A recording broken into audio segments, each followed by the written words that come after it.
So I've been thinking something about education for a while, and it really crystallized with a talk at PorcFest the year before by a professor. He was talking about rationalist theories in philosophy, and can we have an ethics based on just a rational kind of list of rules kind of approach? And he mentioned something about science in that regard, which I thought was interesting. And his statement was that science isn't really science, or math isn't really math. And the example he used was the elements, which you probably know about. You sure? Yeah. Yeah, it's a work of basically it's the seminal work of mathematics, which was used to teach the subject for. Oh, wait a minute. Maybe I don't know what years. you're talking about. I thought you were talking I'm not the confused as periodic well. table. I'm confused. You're going to have to lay this out for me real simple. Like, hang on, Nathan. We'll bring you back here in a moment. The toll-free science isn't science. Is that what he said? Yes. Okay, wow, that's confusing. We'll come back with more here in moments. What does that mean? This is Free Talk Live. You can take control here and bring up anything. So you were saying something about science isn't science. I'm confused. What were you trying to get at there?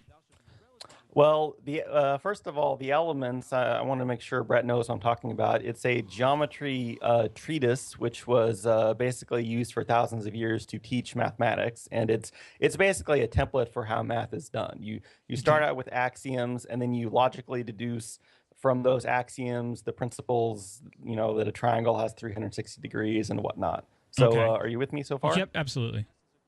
Okay, so the context of this was at PorcFest, Professor Humer was talking about the same thing in libertarianism, where you start out with like an axiom, like the NAP, and then The you non-aggression principle is what that and then stands for. principle, that's the key word, and then you derive things from it in a logical fashion. And his point So, like was the non-aggression principle, you could derive from that it's not nice to hit people who have not hit you first. Or you could derive that I have the right to fly a plane at a certain height over your house or whatever. So his point was to criticize this approach as being insufficient. He has I think he has a book about common sense libertarianism, but I was more interested in his example, which was in this case mathematics and geometry. And his argument was, well, look, if you look at this book of geometry, and it tells you in a logical fashion how to derive propositions, but it doesn't tell you how to arrive at those propositions or why you think they might be true. And in fact, the Egyptians, like 1,000 years earlier, they knew about, for example, that the square of the sides of a right triangle equals the hypotenuse. They had to use it for surveying and land usage and things like that. And since then, I found that that's is an aspect of the education system, and this is what I'm curious if you agree with me, Brett.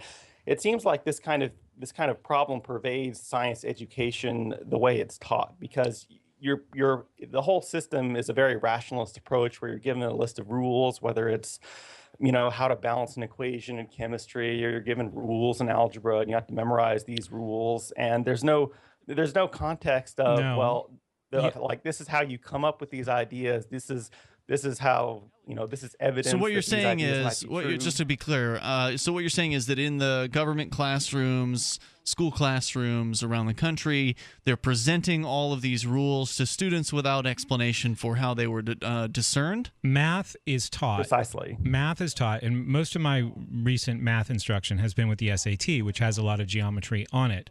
Math is taught like magic spells to these kids. Like there's something called the Pythagorean theorem that if I jog everyone's memory, I'm sure they remember. A squared plus B squared equals C squared. C squared. Nicely done. So this is to find, if you know two sides of a right triangle, you can find the third side using this formula. Right. There's another formula when we're working on XY coordinate planes called the distance formula that looks a little bit more complicated, right? And it's all under a square root and, plussing and minusing and squaring things. I'm sure I did it, but it's been a long time. You've done it. Now, what the distance formula is it's the Pythagorean theorem written in a way that you can use it on an XY coordinate plane to find the distance of a line. I know my hand gestures aren't helpful on the radio. I'm sorry, but this just appears to be magic. And I can give simpler examples like the number pi. Nobody knows what pi is. Do you guys know what pi is? Hold on. Give me a second. It is if I bisect a line through a circle and that line is a 1 unit of measurement, then the distance of around the circle is 3.14. 159 Whatever. something. Mark is correct. Woo! And he's very excited about it if you're not here in the studio. It is the pi 3.1415, so on and so forth, forever, is the ratio of a circle's circumference to its diameter. But nobody knows that. So nobody is really learning anything about math except how to do a factory labor process of here's a problem, here's some formulas, you put them together, and you get an answer. Does this mean that high school math has changed? Because they're not teaching you pi in middle school generally. So does this mean that high school math in public schools has changed since 1987 or whenever I was in Algebra 2? No, I don't think it's changed much at all. Then they definitely told me how to, come up what pi is and those sorts of things. I mean, I understood math until trigonometry and analytic geometry, and mostly that had to do with me sleeping. Right. Okay. So you're saying it was explained to you what pi was.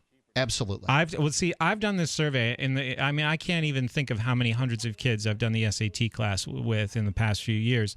Very, very, very few who have known the answers. Remember, these are the elites. These are the kids who can pay for an SAT class that costs $500. Yeah, but I was one of those kids, and I can tell you, I got behind in math more than one time, and I was befuddled because once you're lost in math, you tend to stay lost that year.